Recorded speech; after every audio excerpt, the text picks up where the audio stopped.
we'll shift our attention swiftly to the issues regarding the rights of women.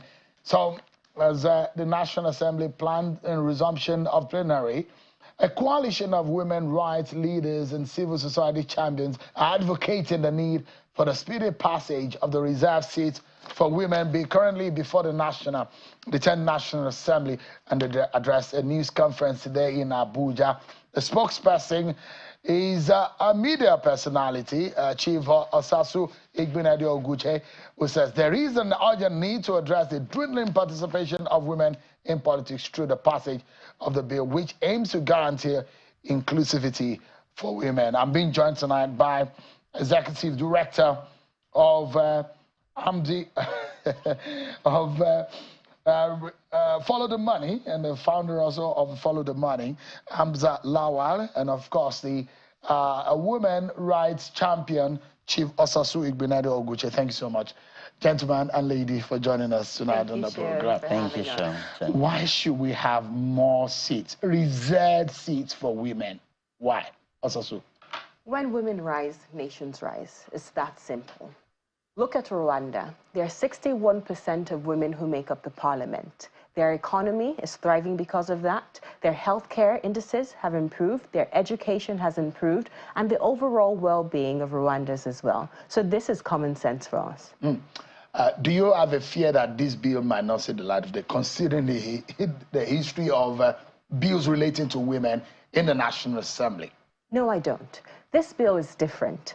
As I explained in my earlier press conference with my colleague here, Hamza, this bill seeks to bring one additional seat per state in the National Assembly, that is in the Senate and in the House of Representatives, so that means respectively. 4 seats per state. So no, that's 1 seat per 36 states. That's 36 plus the FCT, 37. So 37 additional senators and 37 additional House of Representative members. Then in the State House of Assemblies, 3 additional seats per state. And what this basically is trying to do is to bridge the global gender parity gap. International standards says 35% should at least be made up of women.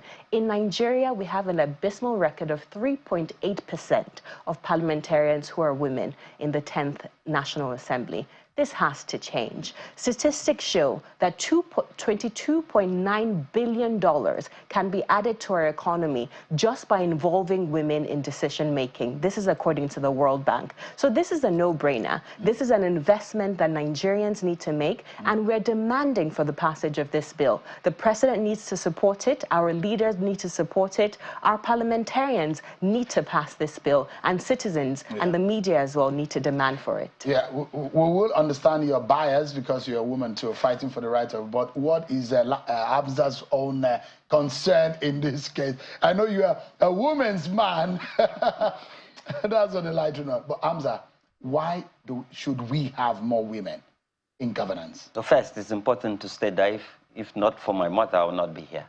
So imagine if we have women who sacrifice to ensure that their children go to school. We know that women are natural leaders. They bring forward not even issues that directly affect them, but issues that affect society. I think that this is one bill that would ensure that women take their space and their agency. This is not tokenism.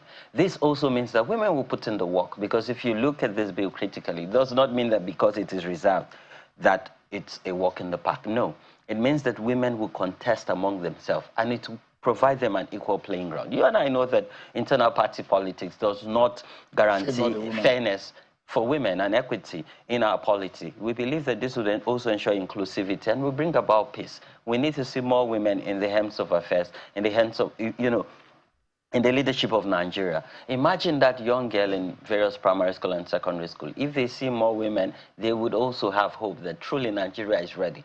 Imagine the world even saying that, oh, well, Nigeria is now reserving seats. This shows that we're really ready. This also depicts that truly fairness and equity can rise. If you look at the Sustainable Development Goal, Goal 5 talks about gender equality. This shows that Nigeria is serious for business. And I'm particularly excited because the sponsor of this bill at the House of Representatives is the Deputy Speaker of the House of Rep. So this also shows that these men support. This talks about he for she. So again, this is what we want to see. And Cheon, you should also support it as a he for she. I am a champion for women's rights. Fantastic. Every time I have a woman on this program, I'm always very excited because I've had my challenges inviting women on the program. At the last minute, sometimes they cancel because they need to attend to the home front, which is also very critical. So there is always a bias in political conversations to the men folk. So you find the president of the Federal Republic is a man, the vice president is a man, the Senate president is a man, the deputy Senate president is a man, the speaker is a man, the deputy speaker is a man, the Senate majority leader is a man, the House majority leader is a man, the Senate minority leader is a man, the House minority leader is a man. Typically, it just looks like all men in the room speaking in one voice and the women are shut out. That is what it looks like for me. But then it looks like a man's world. That's our politics. How easy do you think that can change? Because if you have to have this bill passed, it means that you need to convince the men to vote for the women. But the women don't have a voice there. No. So if you look at even the statistics of society, over 200 million people, half of that numbers are women. If you look at the data from even INEC, and if you look at, Shen, we've observed the election together with you, most people on the queue are women. They're mostly women and young people. So women voting for men in office? Well, mostly. Well, because again, Shen, if you look at internal party politics, who makes it to become flag bearers are men. They're mostly men, because they're money bags and they muscle women and shut them out. And mind you, when we talk about issues that affect society, if we have women in those rooms, why are the men taking decisions for women? No, let's allow men and women. And mind you, we're not saying, oh, let all the men retire. No, we're saying, let's form allyship. Inclusivity. Yes, let's have a society that. So let me pause you for a moment. We need to go on a break, but I always have this contention when we were in school. You see these very, very brilliant girls who would beat us silly academically. And I remember there was a graduation in Afebabala University. The law graduate, they had 19 girls, 19 women who had first class, not a single guy. But unfortunately, when they get outside there, they won't be given a chance. That's not fair if you're looking at fairness. Because if they can beat us men to our game in the classroom, why can't they have an upper hand in the real world? We'll take a break, everyone. But when we come back, it's going to be a shame of the world we belong to politically if women are not given the right of place. We'll be right back, everyone. Thanks so much, everyone, for staying with us. We're talking about women's right and women's right of place in our politics and governance.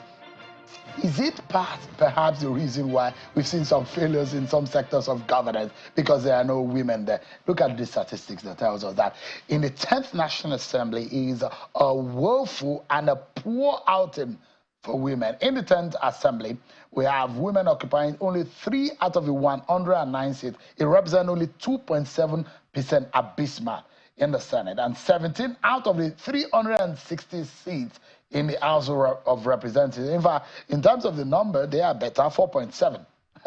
And the entirety of the National Assembly is just 4.2% because of the 460 members, if you put them together, 109 and 360. So how will you have, just call it a man's National Assembly so that we know that it's all for men. So, but tonight, I'm for women. So we need to have this passed. It's going to be a shame. Not just tonight, every night and every day, you will be supporting women, right? So what is the strategy?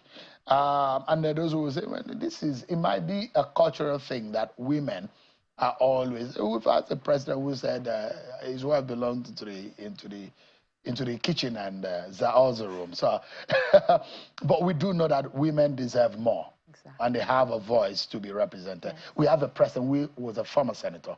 We have the wife is a former senator. We have a vice president who is a former senator. So it means that they understand what it means to have a woman rightly placed in the society, in our politics. So what is the strategy in allowing this or making this bill passed? So, as you rightfully said, we have 469 members of parliament on the national level, on the federal level. We have 18 out of that 469 that are women. So in the Senate, you have an abysmal 3.6%, and in the House of Representatives, you have about 4%. This is not okay. We cannot be making laws for the generality of our population, and you only have the male folk who are doing that. We cannot fly, we can't soar as a nation with one hand tied behind our backs. We cannot move this country forward with half of our population being sat out. We need to include women. And this is not tokenism. This is an elective position where these women who want to vie for political offices will be competing against each other. They will be spending on their campaigns, they will be going out to mobilize support, they'll be galvanizing people to understand their policies and their manifestos. So this is not tokenism. This is not the first time also so that this is coming up. Gender bills have failed. Died. Well, yes. It died. It died severally. But this is different. Why would this be different? This is different in the structure of it. As I explained to you earlier, this is looking to reserve special seats for women. This is not tokenism. These seats can only be contested by the women folk. So in the Senate, the 37 additional seats, so let's say you're from, what state are you from, Shewan? I'm from Kwara. Kwara State. Representing the good people of Kwara State. Of Kwara State. So the seat from Kwara State can only be contested by women in Kwara State. So whether they're APC, APGA, Labour Party, PDP, whatever party they're coming from, can only be contested by women for that seat. And it would be the same for the remaining 35 seats and the FCT. So it's going to be a very competitive election as well. But what this tends to do is to ensure that we're at least reaching that gender parity gap of international standards. As you rightfully said, the president supported his wife, backed his wife when she wanted to become senator, because he sees the essence, he sees the beauty, that he sees woman the is an extraordinary woman. It's not your usual woman anyway. She's a fighter. And she's dogged. Guess what? Yeah. There are a lot of Remi Tinubus in a lot of us, right?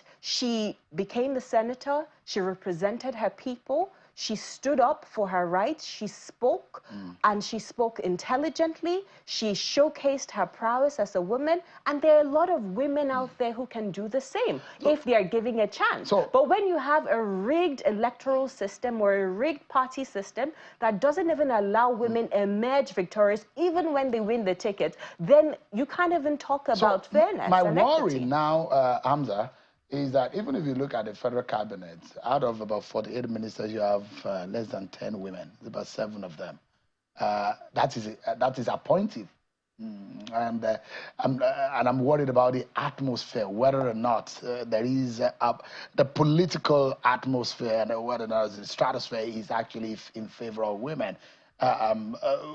What do you think should be done to the internal party? Because that also matters, isn't it? Yes. You know, a lot of political parties have adopted affirmative action. It's just to implement that really counts. And I think that, you know, power only listens to numbers. And I think in organizing, and I think as we go into 2027, we should organize better. And numbers are power, and these politicians want the numbers, and women have the numbers. And we've seen allianceship between women and young people, and hopefully we can negotiate better.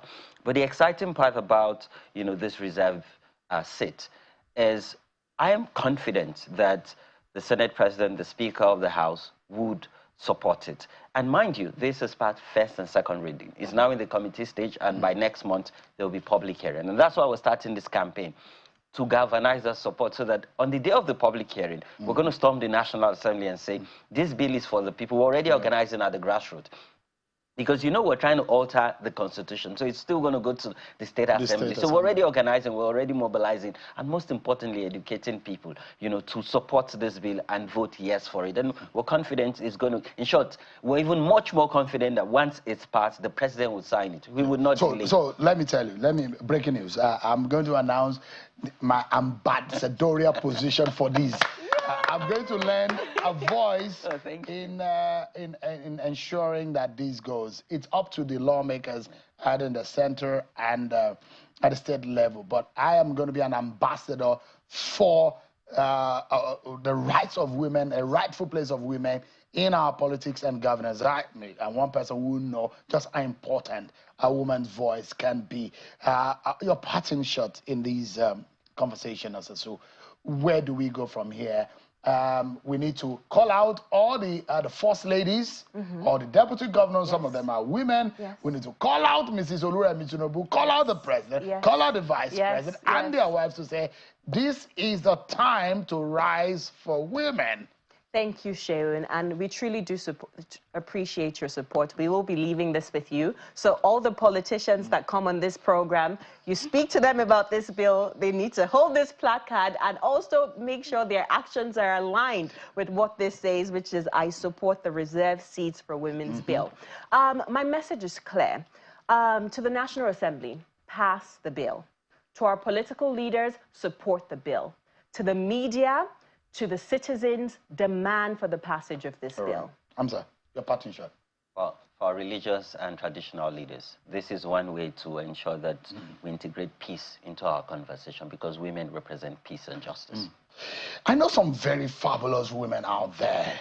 The Amina Mohammed of this world, the Obieze Kwesili of this world, the Ngozi Okonjo-Iweala of the world, the Jumoke Oduwole of this world, the Shola of this world. These are gallant women who fight in their professional space. So why would we not fight for the right of women? Can you hand me? Today, I lend a voice to a reserved seat for women. Thank you so much. Thank you, so much. Ambassador Sheung. Ambassador.